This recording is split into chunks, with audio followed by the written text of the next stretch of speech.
अस्सलाम वालेकुम फ्रेंड्स। इश्क में तेरे सदके की आने वाली एपिसोड में हम देखेंगे कि बाप बहुत बार मना चुका है जुल्फी को मारिया से शादी के लिए, मगर जुल्फी मारिया तो क्या किसी भी लड़की से शादी नहीं करना चाहता। बाप को क्लियरली बता चुका है कि मैंने आपसे कितनी बार कहा है कि मैं हूर की जगह किसी भी लड़की को नहीं दे सकता, चाहे वो मारिया हो या कोई और।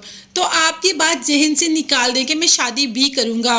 और रही आपके दोस्त की बात, तो अपने दोस्त को मना कर दें और हाँ, हमेशा हमेशा के लिए अमेरिका शिफ्ट हो जाए, क्योंकि मेरी माँ और मेरी बहन के लिए मैं काफ़ी हूँ।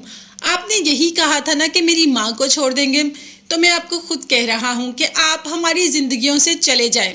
ये कहकर जुल्फी वहाँ से चला जाता है तो माँ भी यही बात करती है कि देखो जुल्फी, मैं तुम्हें ये नहीं कह रही कि मारिया से शादी कर लो, मगर तुम्हें किसी से शादी तो करनी है।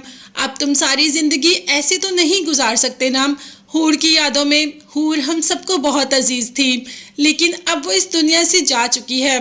तुम मेरे इकलौते बेटे हो और मैं चाहती हूँ कि तुम अपनी ज़िंदगी शुरू करो, तुम्हारी ज़िंदगी में भी खुशियाँ हों, तुम शादी कर लो। जिस पर जुल्फी ने कहा कि अम्मा, आप भी बिल्कुल बाबा की ज़ुबान बोल रही हैं। मैं उनको भी मना करके आया हूँ और आपको भी कि मैं शादी बिल्कुल भी नहीं करूँगा। मैं किसी को भी हूर की जगह कभी ज़िंदगी भर नहीं दूंगा। ये कहकर जुल्फी वहां से चला जाता है और पुप्पो अहमद के घर आ जाती है। अहमद के जाने के बाद माँ नूर को और अपनी दूसरी बच्चियों को लेकर अपने ही मायके शिफ्ट हो रही है हैदराबाद। जिस पर पुप्पो ने कह दिया कि तुम बच्चियों को ले जाओ, मगर मैं नूर को तुम्हें साथ लेकर जाने की परमिशन नहीं दूंगी। नूर मेरे साथ मेरे घर जाएगी। तो पुप्पो ने कहा कि अहमद अपनी ज़िंदगी में पसंद नहीं करते थे कि नूर आपके साथ आपके घर में जाए, तो उनके जाने के बाद मैं कैसे नूर को आपके घर में जाने दूं। तो पुप्पो ने कह दिया कि अगर नूर की सालार से शादी हो जाती तो अहमद को कोई एतराज़ ना होता। मैं आज ही सालार और नूर का निकाह करूंगी और नूर को अपने घर ले जाऊंगी।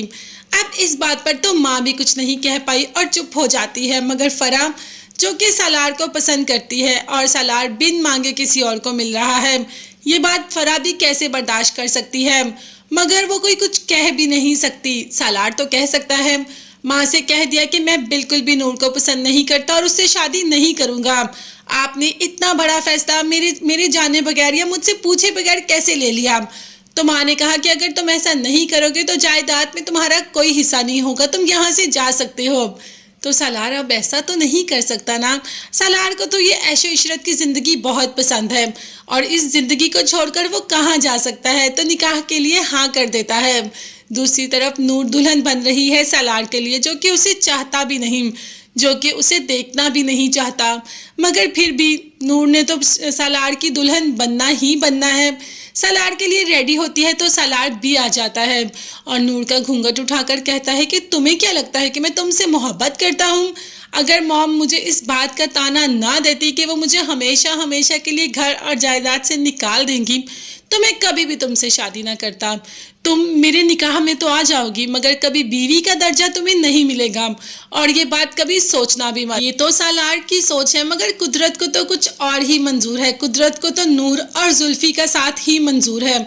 सालार जो कि नूर को पसंद नहीं करता और बहुत जल्द नूर को छोड़ भी देगा, तो नूर की जिंदगी में तो जुल्फी आएगा, जो कि नूर को वो इज्जत और वो मोहब्बत देगा जिसकी के नूर हकदार है, जो कभी सालार ने दिया ही नहीं। ये सब भी बहुत जल्दी होगा। ऐसी अपडेट्स के बारे में जानने और देखने के लिए चैनल को लाजमी सब्सक्राइब कीजिएगा, बेल आइकॉन भी प्रेस करें ताकि हर वीडियो आप तक बआसानी पहुंच सके। अपना बहुत ज़्यादा ख्याल रखिएगा और अपनी कीमती दुआओं में मुझे और मेरी फैमिली को भी याद रखिएगा। नेक्स्ट वीडियोस तक के लिए अल्लाह हाफिज़, बाय बाय एंड टेक